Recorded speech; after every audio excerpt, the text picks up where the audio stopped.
Começa agora mais um programa Crescendo em Cristo, série de estudos bíblicos produzida por pastores colaboradores da Rádio CPT. Olá, queridos ouvintes aqui da Rádio CPT. Que alegria podermos, neste momento, continuar esse programa tão especial que é o programa Crescendo em Cristo, estudando a palavra do nosso Deus. Essa palavra tão especial que é lâmpada para os nossos pés e luz para o nosso caminhar. Eu sou o pastor Felipe Erdman Eusébio, sou pastor aqui na Congregação Evangélica Luterana São Lucas, em Porto Alegre. E para mim é uma alegria, uma satisfação muito especial poder estar com você nos próximos minutos, estudando a preciosa palavra do nosso Deus. Hoje temos de nós o último capítulo desta carta aos Hebreus, onde nós queremos refletir sobre o que o autor deixa para nós nesses versículos que seguem, falando um pouquinho sobre o cuidado, sobre o amor, sobre o casamento, sobre a vida cristã, sobre a salvação em Cristo Jesus, enfim, tantas e tantas coisas que esse autor nos coloca. Mas eu quero dar de início aí, de destaque, um versículo que para mim me é muito precioso, que é o texto em que o autor diz que o nosso Deus nunca vai nos abandonar, jamais vai nos deixar. Meus queridos, isso é um grande consolo para nós. Que nós tenhamos como pano de fundo essa ideia de que Deus nunca nos deixa, de que Deus nunca nos abandona. Obrigado pela sua companhia. E vamos ao texto e depois algumas reflexões a partir desta leitura. Continuem a amar uns aos outros como irmãos em Cristo. Não deixem de receber bem aqueles que vêm à casa de vocês, pois alguns que foram hospitaleiros receberam anjos sem saber. Lembrem dos presos como se vocês estivessem na cadeia com eles. Lembrem dos que sofrem como se vocês estivessem sofrendo com eles. Que o casamento seja respeitado por todos e que os maridos e as esposas sejam fiéis um ao outro. Deus julgará os imorais e os que cometem adultério. Não se deixem dominar pelo amor ao dinheiro e fiquem satisfeitos com o que vocês têm, pois Deus disse: Eu nunca os deixarei, jamais os abandonarei. Portanto, sejamos corajosos e afirmemos: o Senhor é quem me ajuda, e eu não tenho medo. Que mal pode alguém me fazer? Lembre dos seus primeiros líderes espirituais, que anunciaram a mensagem de Deus a vocês. Pensem como eles viveram e morreram, e imitem a fé que eles tinham. Jesus Cristo é o mesmo ontem, hoje e sempre. Não se deixem levar por ensinamentos diferentes e estranhos que tiram vocês do caminho certo.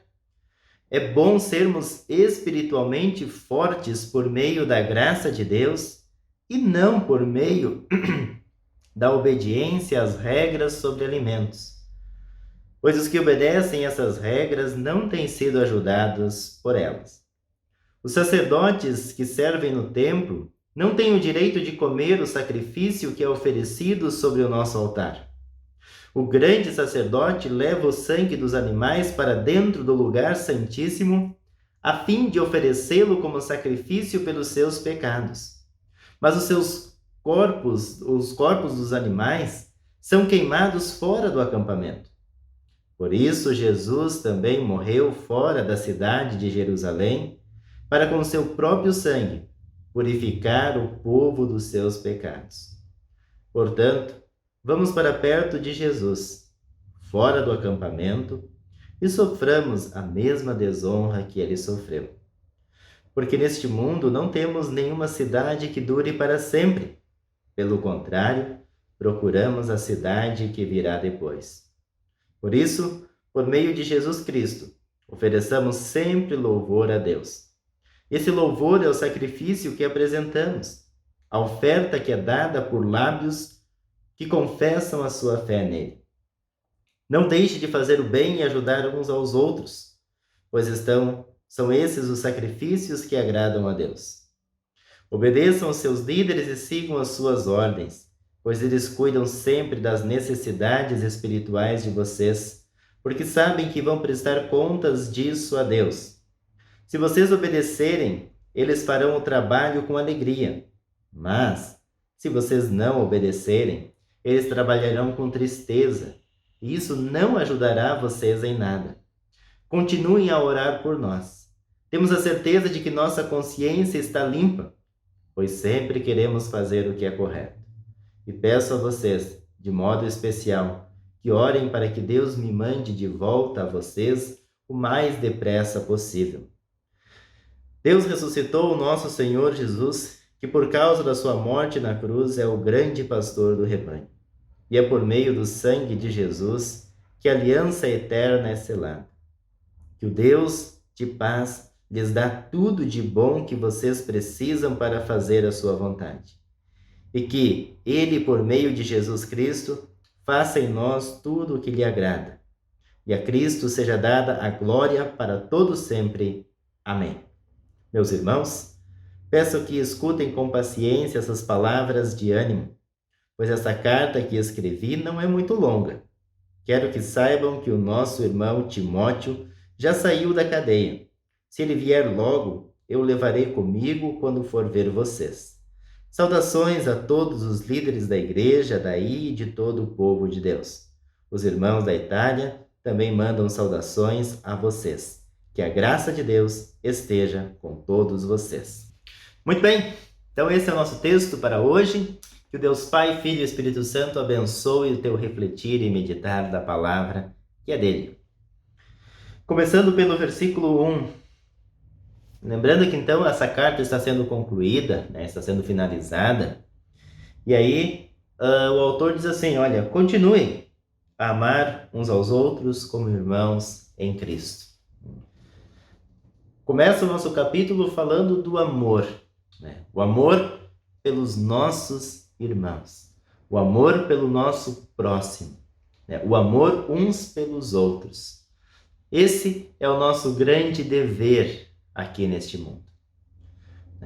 Esse é o nosso grande desafio aqui neste mundo. Porque é difícil, por vezes, amar uns aos outros como irmãos em Cristo. Por isso precisamos cada vez mais estudar, refletir e meditar na palavra de Deus, para que essa palavra nos fortaleça a fé, para que essa palavra nos dê esperança, consolo, e assim nos dê força para amarmos uns aos outros, assim como Deus em Cristo nos amou. Como é importante falar do amor, como é importante a gente lembrar disso, lembrar de demonstrar amor dentro de casa. Quantas vezes em casa a gente não vive e não vê demonstrações de amor, demonstrações de afeto? Quantas vezes no trabalho, na igreja propriamente dita, a gente não vê amor? Aonde a gente deveria encontrar amor, compreensão, a gente começa a ver brigas, discussões, desatenções e por aí vai. Por isso, tenhamos sempre esse sentimento de continuar a amar uns aos outros como irmãos em Cristo Jesus. Versículos 2 e 3. Não deixe de receber bem aqueles que vêm à casa de vocês e lembrem-se dos presos como se vocês estivessem na cadeia com eles. Lembre dos que sofrem como se vocês estivessem sofrendo com eles. Depois de falar do amor, agora vem uma atenção especial para os necessitados. Olhemos com atenção para os necessitados. Acolhemos pessoas em nossa casa, olhemos com atenção pelos presos, olhemos com sentimento pelos que sofrem. Quantas pessoas que nós conhecemos e que estão passando por momentos de sofrimento. Que nós lembremos de olhar para essa pessoa. Nós lembremos de dar um telefonema para essas pessoas. Nós lembremos de perguntar como elas estão, que nós lembremos de nos importar com elas, de estar ali quando necessário, com os braços, com as mãos estendidas. É muito importante, né? A palavra de Deus está nos orientando a olhar por aquele que está em dificuldade. E se você, por acaso, está em dificuldade, duas coisas para você. Primeiro, que você pode buscar ajuda, a força de um irmão, do seu pastor, enfim. Você pode ir ao encontro desse acolhimento, desse carinho e desse amor. E ainda que o seu sofrimento seja extremamente intenso, há pessoas que também estão sofrendo, não da mesma forma, não da mesma intensidade que você, mas que estão passando por dificuldades como você. E também, mesmo a gente sofrendo, a gente pode oferecer uma mão, oferecer uma ajuda àquele que precisa de nós e que precisa da nossa força, do nosso socorro que vem do Senhor, que fez o céu e a terra. Que o casamento seja respeitado por todos, né? Uma atenção especial ao casamento, né? Cuidemos do casamento, porque em nossa sociedade nós temos visto que o casamento ele não está sendo respeitado por todos, né? Jovens que não se casam, jovens que vão morar junto, jovens que vivem uma vida sexual fora do casamento, e não apenas jovens, mas quantas e quantas pessoas que vivem a sua vida, as suas vidas como se o casamento não fosse importante, que vivem a sua sexualidade fora do casamento, né? Eu citei jovens, mas nós podemos observar e ver que há pessoas adultas que vivem também, né, nesse contexto. Respeitar o casamento. Respeitar o teu casamento, você que é casado. Respeitar o casamento do teu próximo. Né? Quantos casamentos são destruídos porque não há um respeito pelo casamento do outro? E aí vem as tradições e toda sorte de coisas. Por isso que o texto diz que os maridos e as esposas sejam fiéis uns aos outros. Fidelidade, né? Isso é uma ordem do nosso Deus. Isso é um compromisso que a gente assume no casamento. E aí uma palavra muito forte que a gente precisa tomar cuidado quando diz o texto que Deus julgará os imorais e os que cometem adultério, né? Quando a gente vive no pecado como se fosse normal, quando a gente vive no pecado sem o arrependimento, sem buscar a Deus, sem buscar a força para sair dessa situação, né?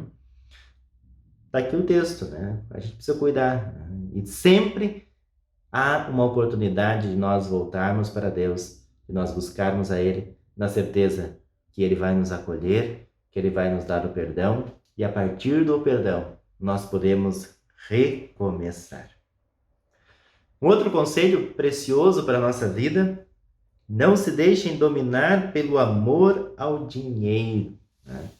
Cuidado muito grande que a gente precisa ter. O amor ao dinheiro, já diz Paulo, né, é a raiz de todos os males.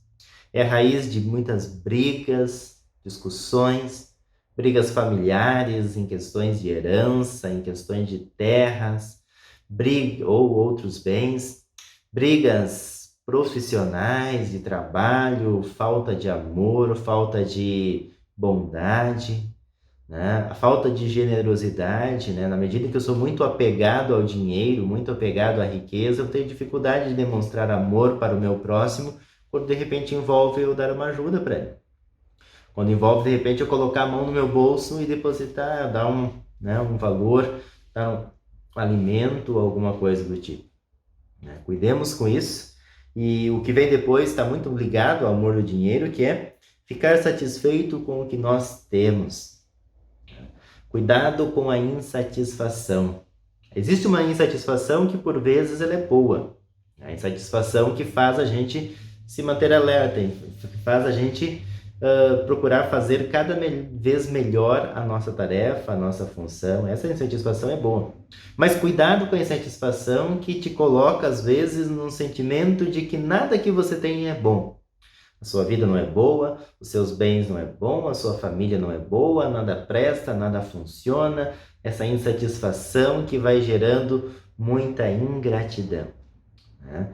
A gente precisa aprender a se contentar com aquilo que Deus nos dá, a se contentar com aquilo que Deus nos concede. Porque, afinal de contas, a nossa vida está sobre o cuidado, sobre a graça e sobre o amor desse Deus que é Pai, que é bondoso e que é amoroso.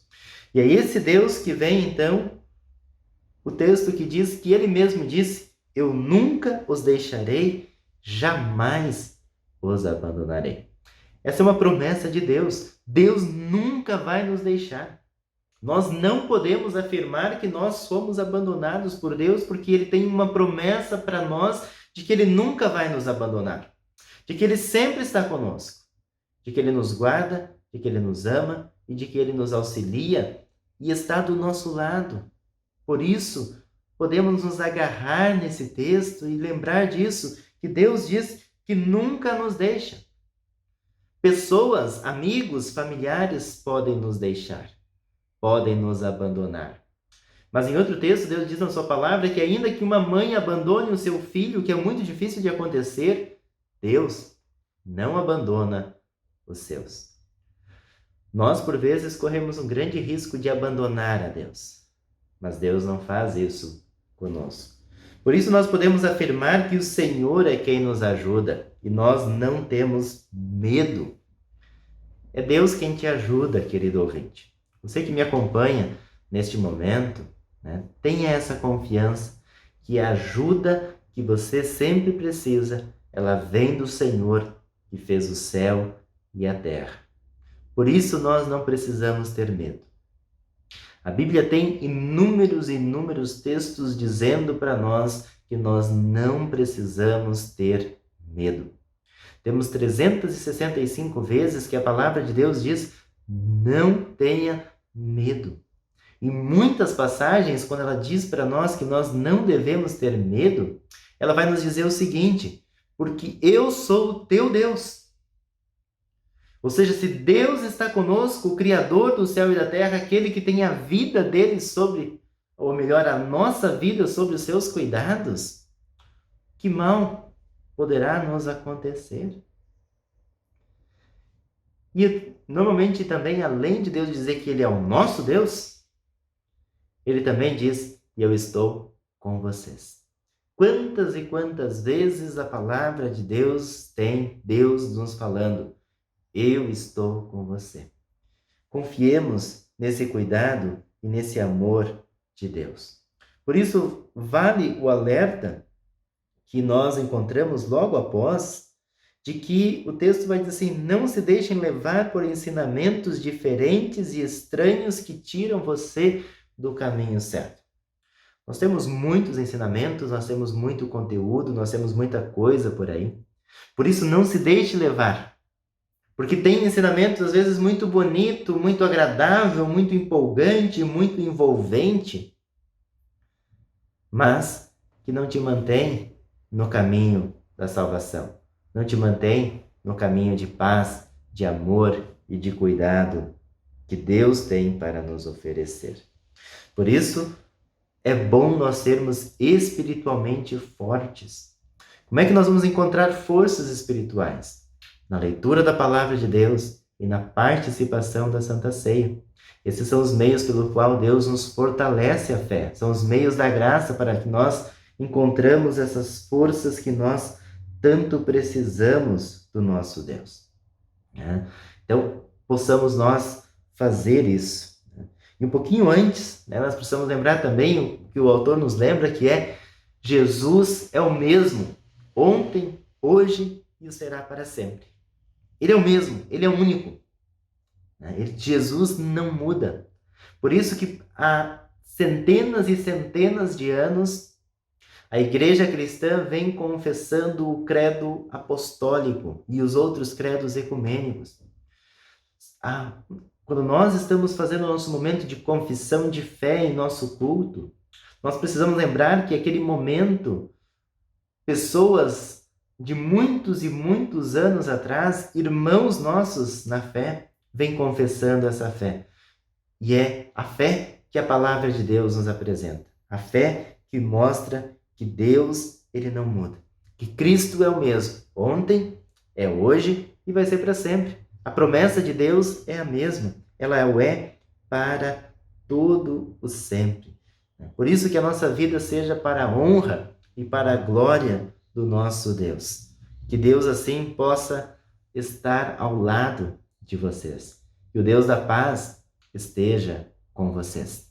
E assim, nós queremos finalizar este momento de estudo, lembrando aquilo que Deus tem para te dizer.